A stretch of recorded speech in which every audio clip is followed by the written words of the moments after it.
My prayer for you is simple. May wisdom guide your management. May discipline guard your decisions. May generosity govern your increase. And may legacy follow your name. You see, every problem in your life, financial, relational, emotional, professional, is simply evidence of ignorance somewhere. The greatest enemy of man is not the devil. Let me say it again. The greatest enemy of man is not the devil. It is ignorance. Hosea 4:6 declares, my people are destroyed not because demons are powerful, but because they lack knowledge. The devil is not your biggest problem. Misunderstanding is. The absence of understanding is the presence of confusion. And where there is confusion, there is failure. So today, we are not going to fight the devil. We're going to fight ignorance. We're going to fight the lies that keep you in bondage. And we're going to expose the truth that will set you free. Lesson 4. The kingdom operates by understanding, not emotion. You can cry all night, you can shout all day, but until you understand, nothing will change. That's why Jesus spent more time teaching than healing. Healing fixed the symptom. Teaching fixed the system. He said, to you, it has been given to know the mysteries of the kingdom. He didn't say, to you, it has been given to feel. Knowledge establishes dominion. Emotion without revelation is frustration. You don't need to beg for what laws already guarantee. The problem is not that God has hidden success from you, is that you've ignored the keys that unlock it. So the problem behind your problem is not your situation, it is your system. You're praying for God to change your circumstance, but God is waiting for you to change your understanding. Listen carefully. Nothing is mysterious to the person who understands principles. Once you know the law, you can predict the result. You can live life intentionally, not accidentally. You can wake up every day and say, this will be a good day, not by faith alone, but by understanding the laws that make it so. That is why Proverbs 4:7 says, wisdom is the principal thing. Therefore, get wisdom. The word principle means first in order, priority, foundation. God is saying, if you miss wisdom, you miss everything else. You can pray, you can fast, you can shout, but if you violate principles, you will still suffer consequences. So today, I want to teach you 70 kingdom lessons, 70 principles that will fix 93% of your problems. Why not 100%? Because God will always leave a small margin to keep you dependent on Him. But if you learn and apply these lessons, 93% of the things that frustrate your life will disappear.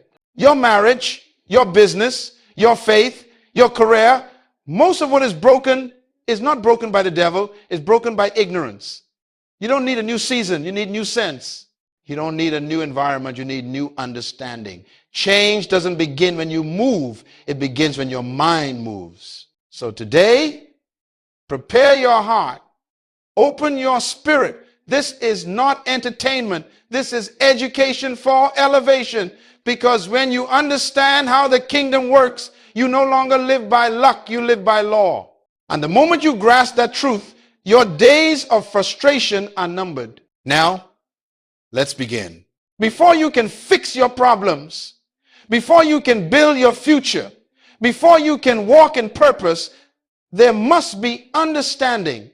Proverbs 4:7 says, wisdom is the principal thing, therefore get wisdom, and with all thy getting, get understanding.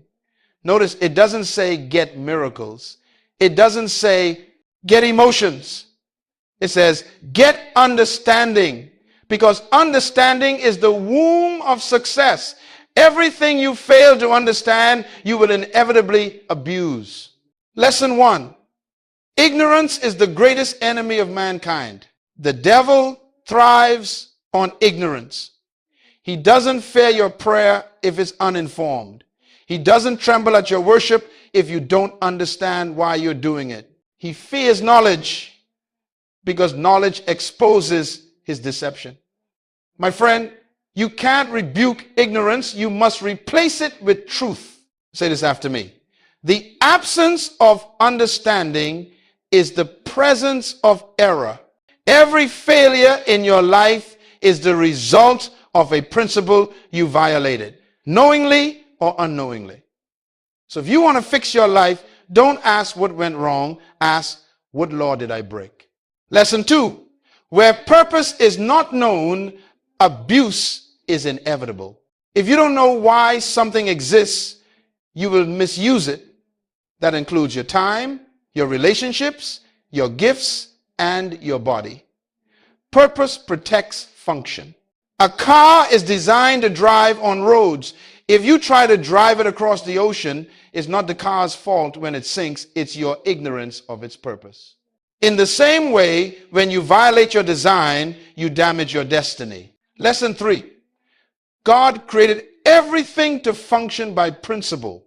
Everything in creation has laws that govern it.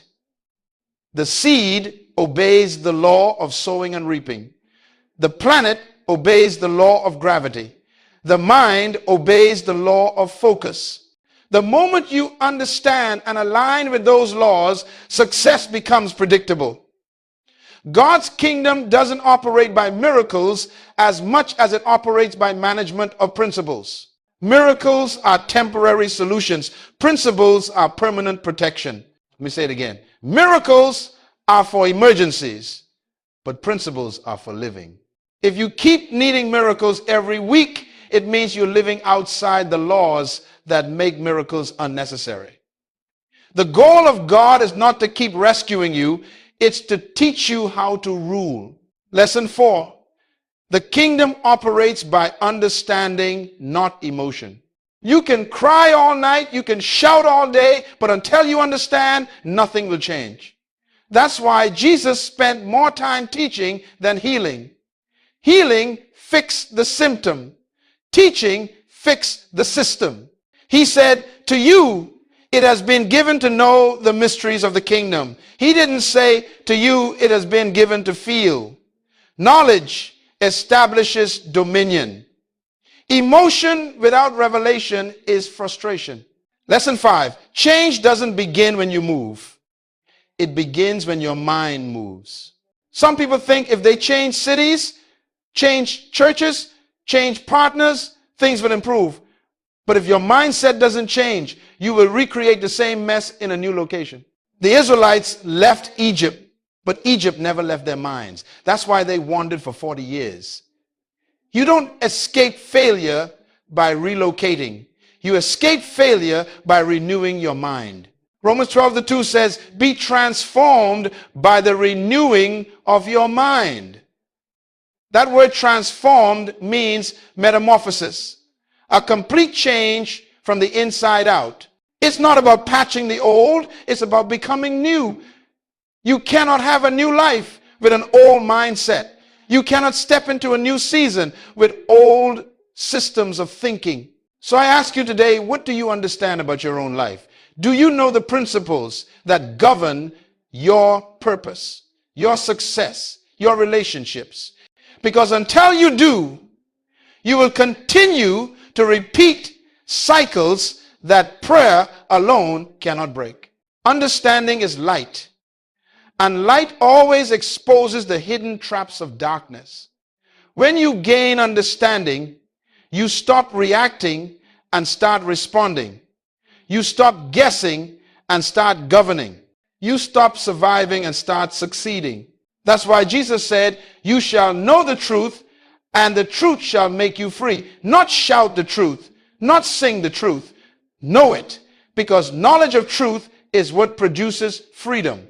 Your value is not in what you do, it's in why you do it. And when you live for purpose, your work becomes worship, your vision becomes legacy, and your life becomes a testimony of God's design. Lesson 4. The kingdom operates by understanding, not emotion. You can cry all night, you can shout all day, but until you understand, nothing will change. That's why Jesus spent more time teaching than healing. Healing fixed the symptom. Teaching fixed the system. He said, to you, it has been given to know the mysteries of the kingdom. He didn't say, to you, it has been given to feel. Knowledge establishes dominion. Emotion without revelation is frustration. So I ask you today, what do you understand about your own life? Do you know the principles that govern your purpose, your success, your relationships? Because until you do, you will continue to repeat cycles that prayer alone cannot break. Lesson 4. The kingdom operates by understanding, not emotion. You can cry all night, you can shout all day, but until you understand, nothing will change. That's why Jesus spent more time teaching than healing. Healing fixed the symptom. Teaching fixed the system. He said, to you, it has been given to know the mysteries of the kingdom. He didn't say, to you, it has been given to feel. Knowledge establishes dominion. Emotion without revelation is frustration. So I ask you today, what do you understand about your own life? Do you know the principles that govern your purpose, your success, your relationships? Because until you do, you will continue to repeat cycles that prayer alone cannot break. Lesson 7. You were sent to earth to release something heaven placed within you. There is something you carry that no one else can deliver. There is a seed inside you that earth needs. Your gift is your assignment in disguise. If you die with it, the world remains poorer because of your silence. The tragedy of life is not death, it is dying without fulfilling purpose. So I challenge you today, stop asking God to bless your plans and start asking him to reveal his. Because success is not about doing more, it's about doing what you were born to do. Lesson 8. Success is not comparison, it is completion of purpose. You are not in competition with anyone. When you compare, you corrupt. God did not make you to copy anyone. He made you to complete something. The only person you are meant to outperform is the version of yourself that wasted yesterday. Joseph did not try to be like Pharaoh. He became valuable because he operated within his purpose. Daniel did not compete with magicians. He excelled because his wisdom came from purpose, not popularity. You will never find peace trying to live someone else's calling. Say with me, I am unique by design. That means you must stop measuring success by other people's applause. Measure it by God's assignment. When you fulfill what he sent you to do, you will hear the only approval that matters. Well done, good and faithful servant. Lesson 9. Your purpose is discovered, not decided. You don't decide what to be, you discover what already is. Purpose is not something you invent, it is something you uncover. It's like a seed. The tree is already inside. You don't pray for the seed to become a tree. You just create the right environment. Likewise, your purpose is already within you. Your job is to cultivate it through discipline, learning, and obedience. That's why I tell people, education is not the source of purpose. It's the tool to refine it. You can have a degree and still live a life of confusion because education gives you knowledge, but revelation gives you direction. The question is not, what do I want to do? The real question is, why was I born? Lesson 10. If you don't know your purpose, others will use you for theirs. When you don't know where you're going, anyone can take you anywhere. When you don't define your priorities, people will define them for you. The greatest tragedy in life is not to die, it is to live without knowing why you live. Many are busy, but not fruitful. Active, but not effective. Visible, but not valuable. Let me remind you, everything God created he created to fulfill a purpose. The bird was designed to fly. The fish was designed to swim. The seed was designed to grow. You were designed to lead, to manage, to influence, to create, to manifest the nature of God on earth. Purpose protects your time, directs your energy, and defines your relationships. Without purpose, you waste your years chasing everything and catching nothing. But once you discover it, you become unstoppable, because purpose gives pain a reason and success a mission. So today, stop trying to be successful, seek to be purposeful, because success without purpose is failure in disguise. Your value is not in what you do, it's in why you do it. And when you live for purpose, your work becomes worship, your vision becomes legacy, and your life becomes a testimony of God's design. Now, my friend, let us move to the next great pillar of kingdom living, the discipline of value. You see, in the kingdom of God, you are not remembered for being busy. You are remembered for being valuable. Many people are everywhere, but they are not effective anywhere. Value, not visibility, determines significance. Lesson 11. Value is the magnet of destiny. People do not follow you because they like you. They follow you because they need you. Purpose attracts attention, but value attracts opportunity. When you become valuable, you never have to chase anything. Opportunities begin to chase you. Promotion looks for you. Favor finds you. Say this aloud. I don't need to chase success. I must become success. That's what Jesus meant when he said, a city on a hill cannot be hidden. When you are valuable, you don't need to advertise. Your excellence becomes your announcement. Lesson 12. Excellence is evangelism. The greatest witness to the world is not your words, it's your work.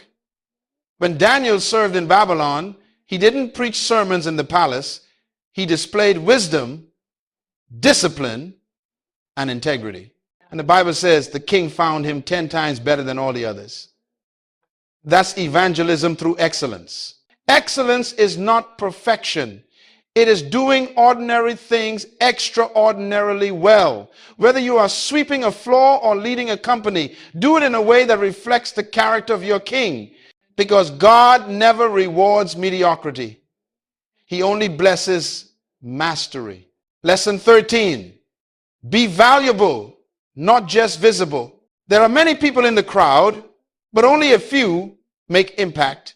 Presence without substance leads to irrelevance. Some people spend their lives trying to be noticed, while others develop themselves to be needed. Visibility can be achieved overnight, but value takes years of development. Which one do you think lasts longer? Social media can make you visible. Discipline makes you valuable. Don't live for likes, live for legacy. Lesson 14. Don't pray for promotion, prepare for it. When you develop your value, you don't need to beg to be recognized. The Bible says in Proverbs 18:16, a man's gift makes room for him and brings him before great men. Notice, it doesn't say his connections, his money, or his emotions. It says his gift. Your gift will make room for you if you make time for it. Some people are praying for doors to open, but God is saying, I can't open the door for you until you have something to carry inside. Promotion doesn't come by prayer alone. It comes by preparation. The throne belongs to those who are ready for responsibility. Remember Joseph, when he was in Potiphar's house, he didn't complain. He developed competence. When he was in prison, he didn't waste time. He worked on wisdom. And when Pharaoh called, Joseph didn't need time to prepare. He had already prepared in private. That is why God could trust him in public. Say this after me. Private preparation leads to public promotion. Lesson 15. People pay for value, not time. The world does not reward availability. It rewards ability. There's a difference. You can be available all day and still remain broke. But when you invest years to build skill, character, and excellence, you can accomplish in minutes what others can't in years. Remember the story of the consultant who charged a high fee for 15 minutes of work?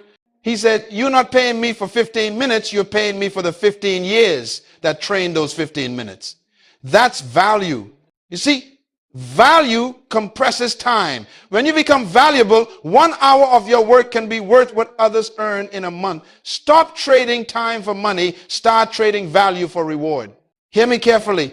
Your gift is God's deposit, but your discipline is your development. God gives potential, you create performance. Heaven gives seeds, you grow the fruit. The tragedy of our generation is that we want results without refinement, influence without investment, and recognition without readiness. But the kingdom doesn't work that way. God will never give you what you pray for. He gives you what you prepare for. So invest in yourself. Study, learn, practice, grow. Excellence is not an act, it's a lifestyle. When you become excellent, the world will find you. When you master your craft, doors will open by themselves. And when your value increases, your voice will carry authority. Because hear me, value is louder than talent. Value speaks without words. And when you develop it, even your silence will be respected. Now, let's move into something every great man and woman of purpose must learn: the power of boundaries. My friend, hear me well, even Jesus had boundaries. If the Son of God needed to withdraw, so do you. Many people are exhausted not because they lack opportunity, but because they lack order. You cannot pour into others when your own cup is empty. You cannot fulfill purpose if you are constantly distracted by people who do not share it. Lesson 16. Availability without focus leads to irrelevance. Some people think being always available makes them valuable. No, it makes them ordinary. When you are everywhere, you are effective nowhere. The more available you are, the less people appreciate you. Because what is common becomes cheap, and what is always accessible loses its worth. Let me tell you something. Even favor has an expiration date when abused. You cannot be available for everyone and still be aligned with your assignment. The devil's greatest strategy is not to destroy you, it is to distract you. He will not attack your purpose directly. He will overload your calendar until you are too busy to hear from God. Say this with me. My time is holy. It is the currency of destiny. If you waste time on the wrong people and the wrong places, you will bankrupt your future. Lesson 17. Every yes is a no to something else. When you say yes to every request, you are saying no to your own growth, your rest, your prayer, your preparation. Learn to measure your commitments against your calling. Ask yourself, does this align with my purpose? If it doesn't, have the courage to say no. Saying no is not rebellion, it is wisdom. It means you understand that obedience to God sometimes requires disappointing people. Lesson 18. Protect your priorities. Purpose needs privacy. Purpose cannot grow in noise. Every seed needs soil, and every calling needs solitude. Even Jesus, surrounded by crowds, loved by multitudes, often withdrew to lonely places to pray. Luke 5:16. Why? Because he understood that public power is sustained by private prayer. If you don't learn to pull away, you will eventually fall apart. If you don't create time to listen to God, you will start echoing the voices of others. And when your life becomes too loud, your purpose becomes too quiet. Lesson 19. Rest is a kingdom law, not a luxury. Rest is not laziness. Rest is renewal. God himself worked 6 days and rested on the seventh. If the Creator rested, what makes you think the created can survive without it? Burnout is not a badge of honor. It's evidence of poor management. The Sabbath was not made for religion. It was made for rhythm. You cannot keep producing if you never pause to refuel. Rest restores revelation. When you are rested, you think clearer, decide wiser, and create better. Lesson 20. Boundaries are not selfish. They are stewardship. Boundaries protect blessing. When you set boundaries, you are not shutting people out. You are keeping your purpose in. You are protecting the anointing God entrusted to you. Nehemiah understood this when his enemies tried to distract him from rebuilding the wall. They said, "Come down and meet with us." But Nehemiah replied, "I am doing a great work and cannot come down." Nehemiah 6-3. That must become your declaration. Say it with me. I am doing a great work and I cannot come down. You don't need to explain your no. You don't need to justify your limits. Purpose is reason enough. So stop feeling guilty for protecting your time. Stop apologizing for your focus. Boundaries are not barriers. They are bridges to effectiveness. When you master the power of boundaries, you gain authority over distraction. You begin to move from reacting to leading, from exhaustion to excellence, from being busy to being fruitful. Now, my friend, let's move to a principle that separates dreamers from achievers, the secret of discipline. If there is one thing that determines whether you will fulfill your destiny or merely admire others who do it, is this: discipline. Desire is cheap. Discipline is expensive. Everyone wants success, but few are willing to pay its price. Lesson 21. Discipline is the bridge between vision and reality. Vision without discipline is illusion. You can have the clearest dream from God, but if you lack the discipline to follow it through, it will die in your imagination. God gives vision freely, but he reserves manifestation for the disciplined. Paul said in 1 Corinthians 9:24-27, "Do you not know that in a race all the runners run, but only one gets the prize? Run in such a way as to get the prize." Then he said, "I beat my body and make it my slave." What does that mean? He's saying, I don't let feelings lead me, I let purpose lead me. Discipline means you act based on principle, not emotion. Lesson 22, your habits predict your future. Your destiny is not decided by your dreams, it is decided by your daily decisions. You will never change your life until you change something you do daily. Your habits are the prophecy of your future. Show me your routine, and I will show you your destiny. Every great man and woman of God developed discipline. Jesus prayed before dawn. Daniel prayed 3 times a day. Joseph worked with excellence, even in prison. David wrote psalms in caves.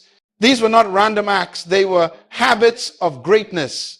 So ask yourself today, what habits are building or breaking your destiny? Lesson 23. Self-control is self-respect. The inability to control yourself is the surest way to destroy yourself. If you cannot manage your emotions, your appetite, your time, or your words, you will sabotage your own potential. Discipline is not punishment. It is protection. It guards you from self-destruction.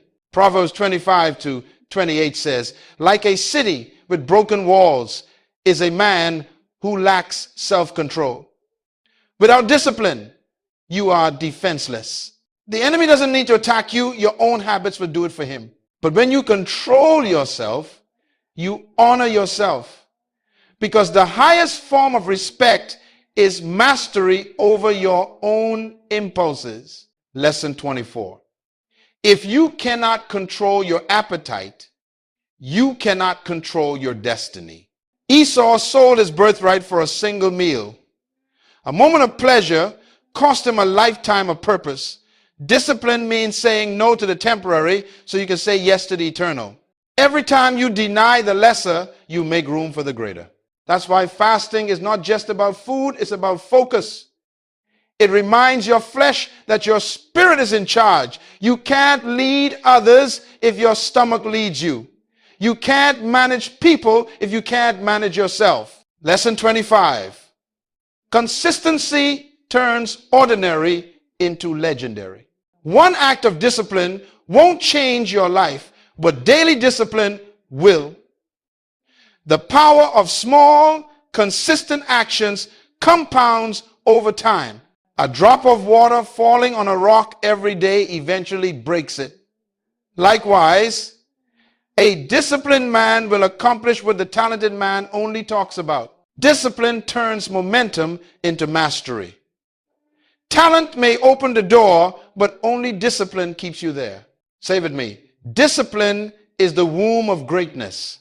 Yes, because discipline births destiny. You see, success in the kingdom is not luck, it is law. God does not promote wishes, he promotes workers. Proverbs 13:4 says, the soul of the diligent shall be richly supplied. So stop waiting for perfect conditions. Stop waiting for motivation. Motivation is temporary. Discipline is eternal. Motivation gets you started. Discipline keeps you going. Motivation is a feeling. Discipline is a decision. Discipline means you do it even when it's hard, even when no one is watching, even when you don't feel like it, because your purpose demands it. Remember this. Discipline today is deliverance tomorrow. When you live with discipline, you no longer chase opportunities, you attract them. Because discipline is what God can trust. And God only anoints what he can trust. Now, we move to the next great key in the kingdom. The principle of faith and obedience. So stop waiting for perfect conditions. Stop waiting for motivation. Motivation is temporary. Discipline is eternal. Motivation gets you started. Discipline keeps you going. Motivation is a feeling. Discipline is a decision. Let me say that again. Faith is not manipulation. It is cooperation with divine principles. Faith doesn't make God move. Faith moves you to align with what God already said. Remember this. Discipline today is deliverance tomorrow. When you live with discipline, you no longer chase opportunities, you attract them. Because discipline is what God can trust.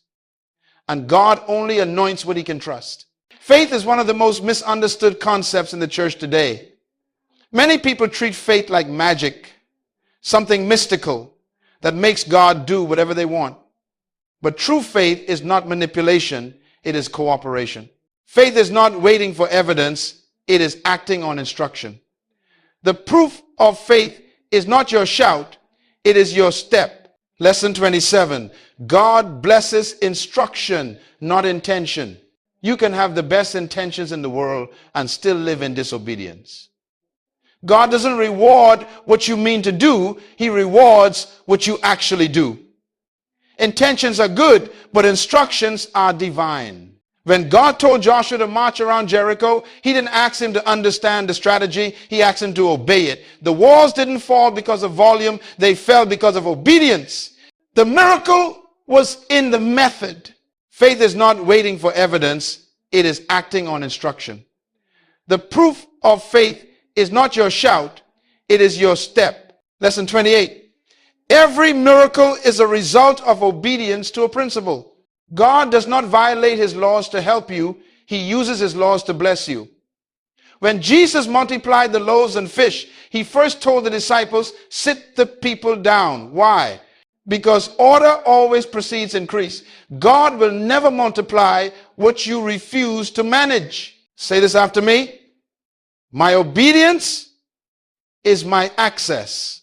That's right. Obedience gives you access to promises that prayer alone cannot unlock. Miracles are not random. They are the reward of alignment. The woman with the oil in 2 Kings 4 didn't just receive a miracle because she cried. She received it because she followed instructions. Go, borrow vessels, shut the door, and pour. Her obedience activated overflow. When the Israelites refused to enter Canaan, it wasn't because God was weak, it was because they were disobedient. Delayed obedience is still disobedience. So I ask you, what has God told you to do that you are still postponing? Your next level doesn't require more prophecy, it requires more obedience. Lesson 30. Faith without discipline is fantasy. Faith is not reckless, it is responsible. Some people say they have faith, but they refuse structure, they ignore preparation, they despise process. Real faith works hand in hand with order. It's one thing to believe God will bless you, it's another to prepare for what you're believing for. You say you have faith for abundance, do you have a plan to manage it? You say you have faith for marriage, are you preparing your character for it? You say you have faith for influence, are you developing the integrity to sustain it? Faith without discipline produces disappointment. Faith with obedience produces destiny. James 2:17 says, faith without works is dead. Dead faith doesn't move heaven and it doesn't move you either. Faith is action in the direction of trust. When God gives you an instruction, don't delay, don't debate, don't doubt, just do it. Because delayed obedience is disobedience disguised as caution. Faith obeys even when it hurts. Faith acts even when it doesn't make sense. And faith keeps going even when nothing changes because it knows that obedience is never wasted. When you live by faith and obedience, miracles stop being occasional, they become natural because obedience is heaven's favorite language. Now that we have established that obedience activates faith, let's look at another law that determines how far your obedience will carry you. The law of relationships and influence. You cannot fulfill purpose alone. Even Jesus did not complete his mission without disciples. Purpose is personal, but destiny is communal. God never sends a man into destiny without relationships to shape, sharpen, and sustain him. Lesson 31. Wrong company cancels destiny. Your environment is more powerful than your intention. You can have the right dream in the wrong crowd and end up in destruction. Samson didn't lose his strength in battle. He lost it in relationship. Delilah wasn't his problem. His disobedience to principle was. The wrong people will drain your vision, dilute your discipline, and distract your focus. Say this with me. Who I walk with determines where I arrive. If your friends are not going where you're going, you're not in fellowship, you're in conflict. Lesson 32. Your friends are prophecy. They predict your future. Proverbs 13:20 says, he who walks with the wise will become wise, but a companion of fools will suffer harm. You don't even need to pray to know your future. Just look at your circle. If you spend your time with those who gossip, you'll soon become one. If you walk with thinkers, you'll begin to dream higher. If you walk with worshipers, you'll become more sensitive to God. Your friends are mirrors of your mindset. You can't soar like an eagle if you keep nesting with pigeons. Lesson 33.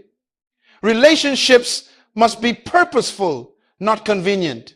Not everyone who is around you is assigned to you. Some people are in your life for a reason, some for a season, and some for a lesson. Learn to discern the difference. Purposeful relationships stretch you, sharpen you, and strengthen your assignment. Convenient relationships comfort you, but rarely change you. James 2:17 says, faith without works is dead. Dead faith doesn't move heaven, and it doesn't move you either. Faith is action in the direction of trust. Lesson 34. You cannot fly with people who love the ground. Some of you are trying to take off, but you're surrounded by those who have no wings. You talk about vision, they talk about entertainment. You talk about purpose, they talk about problems. You talk about building, they talk about blaming. You can't rise above the environment you tolerate. When God called Abraham, the first instruction was leave your country, your kindred, and your father's house. Because sometimes separation is preparation. God will remove certain people not because they are bad, but because they are not built for where you are going. Lesson 35. Honor attracts favor. Relationship is a currency in the kingdom, and its value is measured by honor. When you honor people, you create access. Dishonor closes doors. Joseph honored Pharaoh's authority, and his gift made room for him. Daniel honored kings, and his wisdom promoted him. Jesus honored the Father, and he received authority over all. Hear this. You can't receive from someone you don't respect. When God wants to bless you, he sends people. When Satan wants to destroy you, he also sends people. Your discernment will determine your direction. So guard your circle. Choose your confidants wisely. Not everyone deserves access to your mind or your time. Love everyone, but not everyone should lead you. Forgive freely, but trust slowly. Be kind to all, but connect deeply only with those who fuel your fire, not those who drain your oil. Because relationships are the garden where your influence grows or dies. If you want to multiply your impact, multiply the right alliances. If you want to guard your destiny, prune the wrong attachments. Remember this, isolation prevents growth, but infection prevents destiny. Choose carefully. Stay teachable. Stay humble. Stay surrounded by greatness.